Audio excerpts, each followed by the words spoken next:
ऋषभ और जय एक दूसरे को ऐसे देख रहे थे जैसे खुली आंखों से भूत देख लिया हो। किसी से कुछ कहते ना बना। ऋषभ ने पीछे खड़ी हुई माही को देखा तो जय ने सुनी की ओर। दोनों लड़कियां झिझक गईं। उन्होंने एक दूसरे को देखा और जल्दी से अपनी बालकनी के अंदर भाग गईं। उन दोनों को ऐसे भागते देखकर जय और ऋषभ एक दूसरे से नजरें चुराने लगे। तभी सिन्हा सर की आवाज सुनाई दी जो माही को बुला रहे थे। यह सुनते ही दोनों अब जल्दी से उस बालकनी से अपनी बालकनी में कूद गए।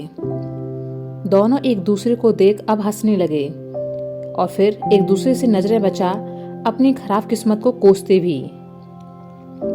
जय ऋषभ से नजरें बचा चुपके से अंदर जा रहा था कि ऋषभ ने उसे पकड़कर खींच लिया।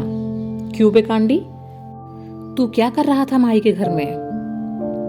जय, वो बस ऐसे ही घूमते घूमते निकल गया। ऋषभ, अच्छा, किसी दिन ऐसे ही घूमते घूमते पार्क मत चले जाना। जय हंस दिया। आप भी ना बड़े मजाकिया हो सर। ऋषभ, चल चुपचाप अंदर। ऋषभ जाने को हुआ कि जय उसके सामने खड़ा हो गया। अजी कहाँ चले गए? तो आप भी थे ना सुनी मैम के यहाँ? ऋषभ ने उसे डांट दिया। चुप कर, सीनियर मैं हूं या तू है? जय बच्चों की तरह मचलने लगा। सर बताओ ना प्लीज। ऋषभ, बिल्कुल नहीं। जय, आप देख लेना, सच तो मैं जानकर ही रहूंगा, वो भी आपके ही मुंह से। ऋषभ, तेरा सपना है ये बस। दोनों अब बहस करते हुए बालकनी से अंदर की ओर चलने को हुए कि जय ने सुनी की बालकनी की ओर देखा। Hello ma'am. ऋषभ ने जल्दी से उस ओर देखा तो वहां कोई नहीं था। जय, अरे नहीं है क्या? मुझे तो लगा था कि मैम है। ऋषभ, तू कभी नहीं सुधरेगा नौटंकी। दोनों अपने कमरों में जाते कि तभी सामने खड़े देव और मंजीत दिखाई दिए जो उन्हें गुस्से से घूरकर देख रहे थे। उन्हें देख ऋषभ और जय के पैरों तले जमीन खिसक गई। दोनों ने हड़बड़ाकर एक दूसरे को देखा कि आज तो बुरे फंसे। देव और मंजीत आगे बढ़ उनके सामने जा खड़े हुए। जय और ऋषभ उनसे नजरें बचाते हुए इधर उधर देख रहे थे। मंजीत ने अपने सामने खड़े जय का मुंह पकड़ अपनी ओर किया। तू जितना छोटा है ना उतना ही खोटा है। इधर उधर क्या देख रहा है? सामने देख। देव ने ऋषभ की तरफ देखते हुए कहा। उस बेचारे की क्या गलती? जैसा उसका गुरु करेगा उसी के नक्शे कदम पर चेला चलेगा। ऋषभ तुनक कर बोला, अच्छा, यह कांड मेरे कहने पर कब चलता है? यह तो खुद ही अपने कांड में लगा रहता है। जय, तो आप भी तो अपने ही कांडों की दुनिया में उलझे रहते हो। मंजीत, बस करो। देव, फटाफट सारा सच बोलो कि कहाँ थे? ऋषभ और जय एक साथ बोल पड़े। बाहर बालकनी में। दोनों ने एक दूसरे की तरफ देखा और अगले ही पल मुस्कुरा दिए कि चलो झूठ बोला भी तो एक ही जैसा। मंजीत, पागल समझा है क्या? ऋषभ हंसने लगा। इसमें समझने वाली क्या बात है? तू तो ऑलरेडी पागल है। जय भी ऋषभ के साथ जोर से हंस दिया। देव को भी मंजीत की बात पर हंसी आ गई। मंजीत ने उसे देखा तो नाराज सा बोला, सब बुरे हैं, मेरा मजाक उड़ाते हैं। देव, अच्छा सॉरी, तो तू क्या कह रहा था? मंजीत, मैं कह रहा था कि पागल समझा है क्या? ऋषभ और जय फिर से हंस दिए। देव, भाई इस बात को छोड़ दे, इससे आगे बढ़। मंजीत, ओह अच्छा। वह ऋषभ जय से बोला, तुम दोनों बालकनी में नहीं थे, हम खुद पिछले 1 घंटे से देख रहे हैं। ऋषभ और जय चुप खड़े हो गए। देव, ऋषभ, तू जब घर लौट कर आया था तो कह रहा था कि बहुत नींद आ रही है, सोने जा रहा हूँ। हमें लगा कि तू सो रहा है, लेकिन तू तो पिछले 2-2.5 घंटे से गायब है। जय कुछ बोलने को हुआ कि देव ने उसे डांट दिया, खबरदार, जो झूठ बोला तो। जय ने ऋषभ की ओर देखा और सोचा कि मुझे तो इन्होंने कुछ बताया नहीं, लेकिन अगर मैंने अपना बता दिया तो ये दोनों ऋषभ सर से उनका राज निकलवा ही लेंगे। अच्छा मैं बताता हूँ। ऋषभ घबराया हुआ सा उसे देखने लगा। जय, मैं माही के पास गया था। चलो मेरा तो ठीक, लेकिन हमारे ऋषभ सर सुनी मैम के पास गए थे। देव, मंजीत यह सुन अचंभे से ऋषभ को देखने लगे। मंजीत, देव, ये तो नाना करते हाँ वाला काम कर रहा है। ऋषभ अपने चेहरे को हाथ से छुपाने लगा। तुम लोग ऐसे क्यों देख रहे हो? मुझे बड़ा अजीब लग रहा है। मैं काम से गया था वहां। ये जय तो वैसे ही गया था, पूछो इससे। देव ने उसका हाथ चेहरे से हटा दिया। शर्म नहीं आती ये रात में लड़कियों के क्वार्टर में चोरी छुपे जाते हुए? बिल्कुल ही नाक कटाने का इरादा है क्या? जय, हमें भी कोई शौक नहीं, लेकिन यहाँ के कुछ कायदे कानून हैं जो फॉलो करने पड़ेंगे ना।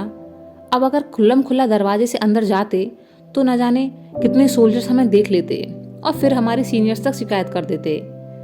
तब आपकी नाक कटती, लेकिन अब देखो किसी को खबर तक नहीं हुई और हम अपना काम कर भी आए। आपको तो प्राउड फील होना चाहिए कि कितनी सफाई से हमने अपना काम किया। देव और मंजीत जय की बात सुनकर दंग रह गए। ऋषभ ने जय की तरफ चेहरा कर धीरे से कहा, very good, keep it up. जय, थैंक यू सर। देव ने उसके सिर पर हल्की सी चपत लगाई। गधा कहीं का, हमसे ही होशियारी। जय नाराज हो बोला, आप तो रौब जमाते हो। अरे हम लोग तो बस बालकनी से ही तो कूदे थे, कौन सा आपकी तरह दीवार कूद कर गए थे मिलने। देव यह सुनकर हड़बड़ा गया, तुझे कैसे पता? जय, आपको क्या लगा कि शादी में मैं बस मस्ती करने और फ्लर्ट करने ही गया था? बिल्कुल नहीं, मैं तो सारी भाभीियों से आप लोगों की कहानियों का कच्चा चिट्टा साथ लाया हूं। देव, कसम से बहुत खुराफाती है तू। मंजीत, अब तू बताता है या? जय मुस्कुराते हुए ऋषभ को देखने लगा। ऋषभ समझ गया कि ये कोई कांड करेगा। वह उसे चुप रहने का इशारा कर रहा था। जय ने उसे इग्नोर कर दिया और मासूम सा चेहरा बनाकर बोला, आप लोग मेरे पीछे क्यों पड़े हो? मैं तो घंटे भर पहले ही गया था ना। लेकिन ऋषभ सर से पूछो, उनका तो 2 घंटे से ऊपर हो गया। मेरा तो जो है सभी के सामने है, सभी को पता है कि मैं फ्लर्ट करता हूँ। लेकिन ऋषभ सर तो दूध के धुले बनते हैं ना। कहते हैं कि लड़की और मैं ना, शादी और मैं ना। लेकिन जब बात सुनी मैम की आती है ना, तो सुनी और मैं हाँ। ऋषभ गुस्से से खा जाने वाली नजरों से उसे देख रहा था। तू हर वक्त मेरे पीछे ही क्यों पड़ा रहता है? आज बता ही दे कि आखिर किस जन्म का बदला ले रहा है तू। जय को यह सुनकर हंसी आई, पर वह नाटक जारी रखते हुए बोला, देखा आप लोगों ने कैसे आपके सामने ही मुझे धमकी दे रहे हैं। चलिए मैं आपको अपना बता देता हूँ, लेकिन आप ऋषभ सर से भी पूछना कि वो सुनी मैम के पास क्यों गए थे। देव और मंजीत ने हामी भर दी। जय, वो माही है ना, आजकल बहुत शरारत करने लगी है। जब देखो मुझे तंग करती है। आज कह रही थी कि तुम में अगर हिम्मत है तो पकड़ कर दिखाओ। अब एक फौजी की हिम्मत को कोई चैलेंज करे तो गुस्सा तो आएगा ना। ऊपर से आप लोगों की इज्जत का सवाल था, क्योंकि चेला तो मैं आप लोगों का ही हूँ। मंजीत उसकी बात बड़े गौर से सुनते हुए बोला, फिर? जय, फिर मुझे सहन नहीं हुआ और मैं उसकी बालकनी में कूद गया। मंजीत, फिर? जय, मैंने उसे 1 ही मिनट में पकड़ लिया और मंजीत, फिर? जय, देव और ऋषभ ने मंजीत की ओर देखा, लेकिन वो तो जय को गंभीर सा देख रहा था। बोल ना, फिर क्या हुआ? जय, फिर मैंने उसको कान पकड़कर उठक बैठक कराई तो माफी मांगने लगी। मंजीत, फिर? जय, उसके प्रोजेक्ट के बारे में उसे जो भी मदद चाहिए थी वो की। मंजीत, फिर? ऋषभ और जय ने अपना सिर पकड़ लिया। देव अब नाराज सा मंजीत को देखने लगा। रुक जा भाई, रुक जा, ठंड रख, जरा तसल्ली कर। सुनना क्या चाहता है तू, जो तेरा ये फिर रुकने का नाम ही नहीं ले रहा? तू बता दे, जय फिर वही बोल देगा। जय मंजीत के कंधे पर हाथ रख बोला, क्या सर, आप भी ना, मैं उसे पढ़ा रहा था, कोई डेट पर थोड़े ही गया था जो आप मजे ले रहे हैं। मंजीत ने जय के हाथ की तरफ गुस्से से देखा। हाथ हटा, खड़ा तो ऐसे है मेरे साथ जैसे मेरा लंगोटिया यार हो, दूर हट। जय ने मुंह बनाते हुए तुरंत हाथ हटा लिया। सॉरी, वैसे आप ऋषभ सर से क्यों नहीं पूछते कि इन्हें क्या काम था? देव मंजीत ऋषभ से कुछ कहते कि वह पहले ही भूल गया। हाँ हाँ बता रहा हूं। वह गंभीर सा बोलने लगा। उस रोज कबीर से झगड़ा होने के बाद मैंने सुनी पर अपना गुस्सा उतार दिया था, जिसके बाद वह काफी उदास हो गई थी। देव, ये गलत किया तूने। मंजीत, तुझे उससे सॉरी बोलना चाहिए था। ऋषभ, कोशिश तो कर रहा था, लेकिन लड़की सुनने को राजी ही नहीं थी। फिर मैं काम से बाहर चला गया। देव, मंजीत और जय उसे गंभीर हो देखने लगे। ऋषभ, गलती की थी तो मनाना भी था ना, इसीलिए मैं बालकनी से होते हुए उसके क्वार्टर में गया और वहां जाकर उससे माफी मांगी। बस इतनी सी बात थी। जय, अरे सब बहाने हैं इनके, मैं बता रहा हूं आप लोगों को, इन लोगों के बीच जरूर कुछ है। ऋषभ, अच्छा, ऐसे तो मैं तेरे और माही के बारे में भी कह सकता हूं। जब देखो तुम दोनों एक दूसरे के आसपास ही मंडराते रहते हो, ना उसे तेरे बिना चैन पड़ता है ना तुझे उसके बिना। जय, अच्छा, और आपका क्या? आप और सुनी मैम भी तो ऐसे ही हैं। एक सॉरी बोलने में 2 घंटे से भी ज्यादा वक्त कौन लेता है? ऋषभ, कुछ भी मत बोल वरना पिटाई कर दूंगा तेरी। जय, छोटा हूं ना तो मुझ बेचारे पर सब रौब जमाते हैं। नीरा शर्मा है। देव, बात तो सही कह रहा है जय, सॉरी के लिए 2 घंटे बहुत ज्यादा नहीं है। ऋषभ, मैं तो तभी आ रहा था, लेकिन जय की वजह से रुकना पड़ा। जय चौंक गया, मेरी वजह से? ऋषभ, मैं सुनी को मनाने के बाद लौटकर बाहर बालकनी में आया, लेकिन तू यहीं बालकनी में खड़ा माही से गप्पे लड़ा रहा था। मुझे पता था कि अगर तूने मुझे देख लिया तो मेरी जान खा जाएगा, इसलिए वापस जाकर बैठ गया कि जब थोड़ी देर में तू चला जाएगा तो वापस आ जाऊंगा। जय उसे शक की नजरों से देखते हुए बोला, लेकिन मैं तो 1 घंटे से भी ज्यादा वक्त माही के साथ उसके रूम में बैठा था, तब आप क्यों नहीं निकल गए? ऋषभ, थका हुआ था तो पता नहीं वहां बैठे हुए कब नींद आ गई, अब जागा तो सीधे यहां आ गया।